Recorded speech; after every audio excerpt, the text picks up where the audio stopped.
Saat menjelang Pilpres Juli nanti, Partai Golkar dan Demokrat belum menentukan arah koalisi. Dalam Rapimnas yang berlangsung hari ini, Golkar akhirnya menetapkan Abu Rizal Bakri sebagai calon presiden atau calon wakil presiden. Dengan keputusan ini, wacana koalisi Golkar-Demokrat yang sebelumnya santer beredar menjadi tidak pasti.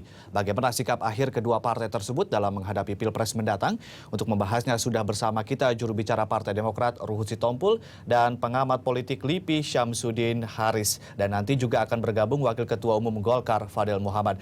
Selamat malam Bapak-Bapak, Pak Syamsuddin dan juga Bang Ruhut. Selamat malam. Ya. Bang Ruhut, ini lagi Rapimnas nih ya? Iya. Lagi break terus ke sini nih? Iya. Mungkin bisa diceritakan nih, ada beberapa opsi, katanya ada 4 ya? Iya, jadi tadi kita melakukan kuesioner, ada 4, bisa ke PDI Perjuangan, bisa ke Gerindra, bisa membuka poros, maksudnya dengan Golkar? Di sini dengan Golkar. Dan bisa di luar pemerintah. Oke, tadi dapat bocoran katanya dari teman saya di lapangan, katanya mayoritas memang di Rapimnas itu memilih netral katanya, betul Pak? Atau bagaimana? Iya, jadi memang suasana kemarin, suasana tadi itu sangat teduh ya. Mungkin karena karisma Pak SBY penggagas pendiri partai. Jadi suasananya enak sekali, kita mau kemana, tapi kita semua tahu diri, Bapak katakan, kan kita cuma 10%. Ya.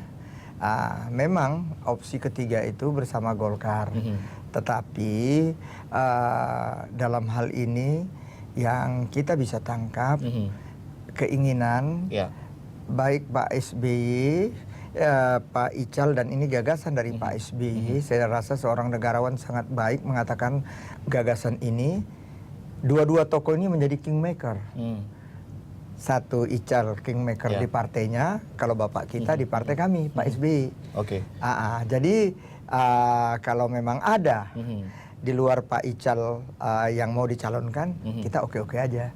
Untuk capres, untuk Demokrat begitu ya. Tapi sebetulnya berarti kurang sreg dengan Pak ARB begitu dari Demokrat. Sekarang makna koalisi, makna ikut pertarungan untuk capres-cawapres ini apa sih?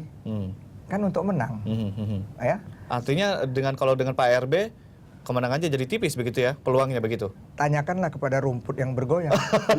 Itu aja.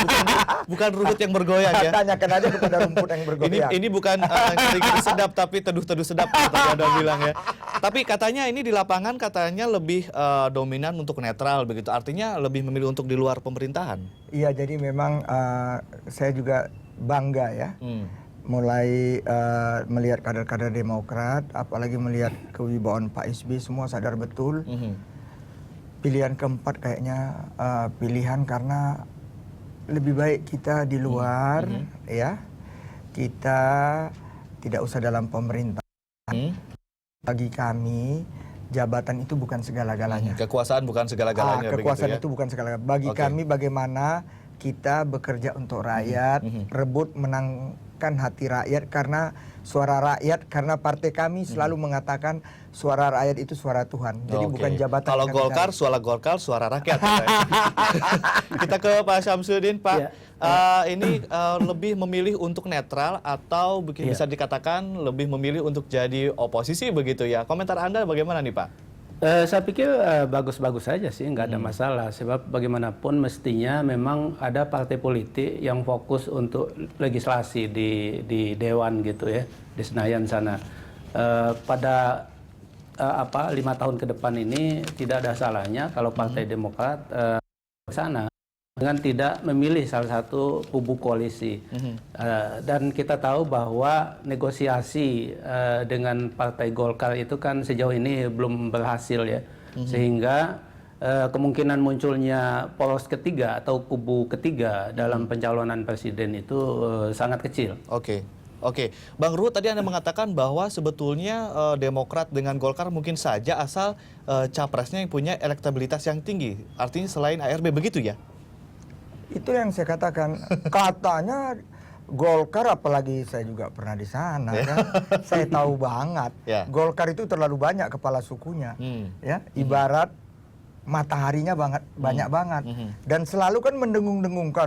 Kami gudangnya pemimpin. Ya jangan dia aja dong.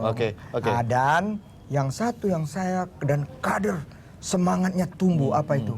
Bapak mengatakan, saya bangga lihat kader saya dan kader kita bukan oportunis, dan kader kita bukan pengemis. Tapi pragmatis. Oh tidak, kita betul-betul bagaimana kita bisa merebutkan hati rakyat. Karena jujur aja, pemilu yang sekarang ini kan kita semua tahu gimana. Supaya nanti kita siapkan barisan, doakan. 2019 di bawah kepemimpinan. Ini semua kader minta Pak SBY menjadi ketua umum, dan percayalah, Panji-panji Partai Demokrat akan merebut kembali kemenangan itu. Oke, baik. Bang Ruth, ini berarti sudah fix ya? Artinya suara Anda tadi mengatakan bahwa ini sudah adanya kerenggangan kembali antara Golkar dengan Demokrat. Lalu kemarin kenapa tiba-tiba ada Pramono Edi, lalu disandingkan dengan ARB kemarin? Oh ya, kita kebetulan ada tim 6 dari kami, Pak Jero Wacik, Pak Sarif Hasan, dan Sekjen kami Pak Edi Baskoro. Dari Golkar, Pak Idrus Marham, ya, ada Pak Hidayat, ya, ada Pak Agung Laksono. Jadi mereka lah yang merembukkan bagaimana kita apabila koalisi, dan Pak SBY memang mengajarkan kita harus siap. Jadi kan kami bukan pemenang. Dalam apa? Jadi kita dapat jatah wakil presiden, mereka presiden. Kan itu, itulah. Kita meminta misalnya tadinya begitu ya, waktu pertemuan itu kan sampai malam. Itu kan gimana kalau Pak Sultan kita yang ada di Jogja, Hamengkubuwono ke-10, begitu juga Pak siapalah, tapi bukan Pak Ical, kan begitu ya, siapa saja asal bukan Pak ARB gitu. Ini kan hasil voting akan diumumkan nanti jam 7 malam. Apakah itu harus melalui nanti data tersebut akan dibawa kemudian mendengar pendapat dari Pak SBY, atau langsung akan menjadi fix sebuah keputusan? Nanti kita akan baca setelah jeda yang satu ini. Bang Ruth dan juga Pak Syamsuddin, tetaplah bersama kami. Kita akan kembali setelah jeda yang satu ini.